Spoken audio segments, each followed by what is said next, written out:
building a car, it is important that you take the time to do the little things that make it stand out in the crowd. For example, on this Porsche 911 project, we are actually shaving the jack points on the rocker covers. First, we're going to go through and repair this damage. Secondly, after that, we're going to strip the paint off it and we're going to pattern our new patch panel. And then next, we're going to make the patch panel from steel we have in the shop using some basic tooling. And then finally, we're going to fit the panel to the rocker, scribe it, cut it, and then butt weld it so it's a nice seamless feature on the car.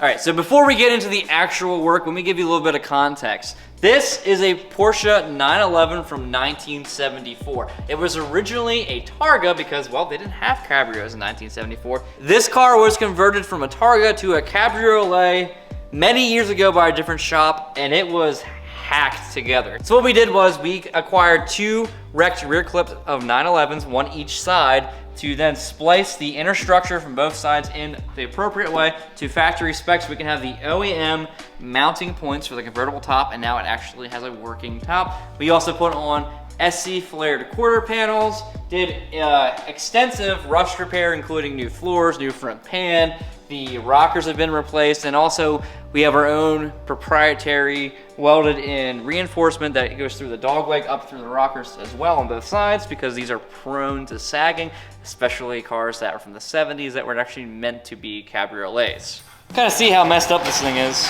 Between there and then up top here is not, it's kind of mushroomed up. Let's fix that.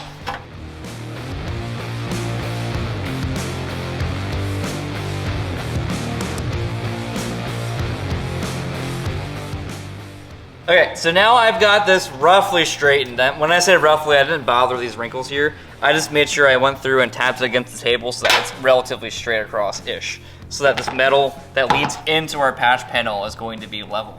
So what I'd like to do actually is, on the bottom here, it's reinforced and it kind of juts out to match the jack point. What I would like to do is cut it back like somewhere about here, back to here, so we can have a nice straight line across the bottom of this flange.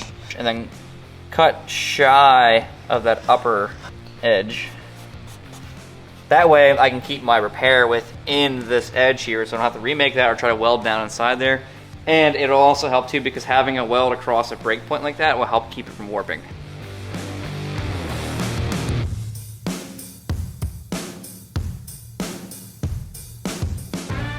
So this is the flat version of our patch panel. You'll notice that I radiused the corners up the top. So this is one of the most important things that you can do when making a patch panel to shave or repair something on a vehicle. Let's say that this is your patch panel right here, right? And you have sharp corners. If you weld up to here, then weld to there, and then weld back down, these are gonna be hot zones that are extra hot because you spend more time in the corners with like these 2 adjacent lines running up to each other and meeting perpendicularly.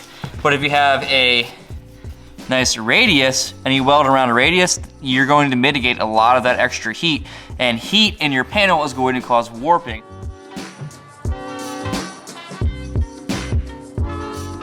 Got a break on the flange. Now we got to identify how we're going to bend and what shape to bend it at to match this rocker. This is like a cross cut here of the rocker. If that's the flange, that's the rocker there. So the goal here is to bend our rocker to match that. So there's a couple ways I could approach shaping this. I think I'm gonna go with the most simple yet barbaric way.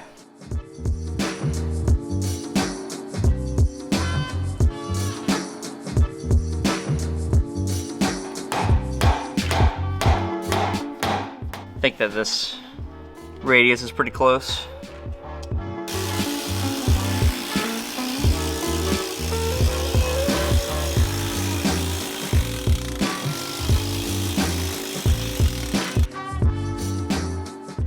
So now I'm going to go ahead and just chop this back just a little bit so I can sleeve this over without any kind of conflict with these raised edges.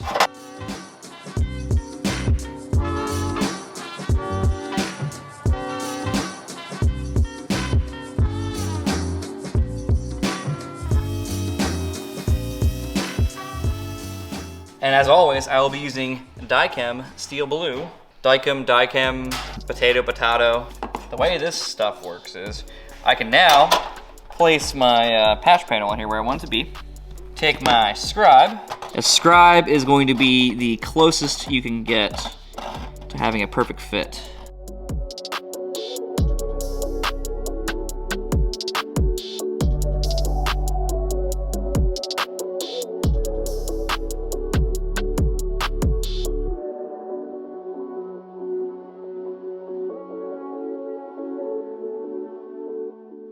What I'm welding with today is the Eastwood TIG 200, which is actually one of my favorite affordable TIG welders. Now, you might have noticed in the shop that we have Eastwood banners up and whatnot. Yes, we may be sponsored by Eastwood. That doesn't necessarily mean that we have to specifically say only good things about them.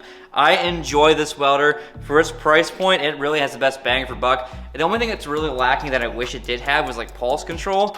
But for what I do in the shop, which is mainly just using this for sheet metal work, it's not really a big deal. Also, we have our Eastwood TIG cooler paired with the TIG 200, which is kind of a must-have in my opinion, because the torch does get pretty hot after use because it's air-cooled. With the TIG torch cooler, it really just kind of negates that overheating issue that you'd have with the torch. I've melted 2 torches so far with very long welding sessions, but ever since switching to this, I haven't had a problem. They are currently $200 off.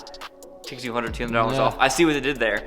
Over on the website, and the cooler is $50 off. So if you're interested in buying your own or anything else from Eastwood, click the link down below in the description, and also use the code CRAWLS10 for 10% off your entire order store-wide at Eastwood.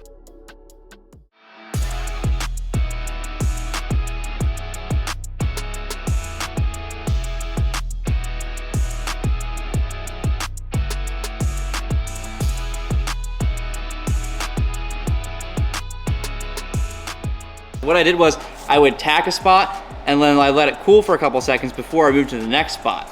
Otherwise, if you keep tacking while it's hot, it's gonna contract afterwards and it might get you some weird buckling and whatnot. So I've gone through and I've tacked them and made sure that these planes are level to each other. I'm gonna go through a little bit more here with the hammer and dolly and just hit these spots. These individual tacks to stretch them back out. And then once everything's fully smooth, I'll go through and I'll weld it. Consistency is key. You'll notice that I'm going from one side of the panel across to the other rather than jumping around, which is what's traditionally done in body work and welding panels. I'm doing this because I prefer the heat to be consistent and predictable across the panel. If you jump around and tack, you're going to have the same amount of warpage and shrinking as you would if you would blast through as quickly as possible, but you're also giving it a chance to buckle and twist.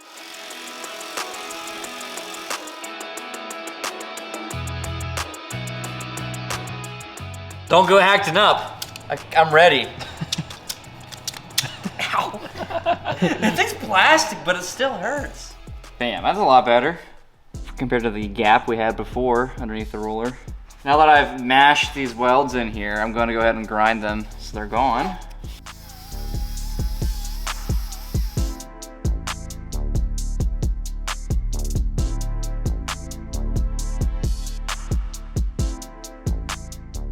So I ground it with an 80 grit roll lock to start, then hit it with one of these brown cookies people call them for removing gasket material. It's like the rougher one.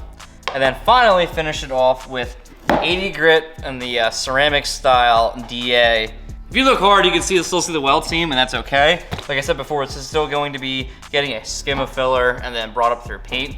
So I'm not gonna waste time trying to make it an absolute perfect finish because it's just a waste of time. And look at the backside too, look at that. Nice and smooth. And now, we gotta do it all over again. Ha! Easy as that. Now to get these things through filler and the rest of the body work and get it to paint.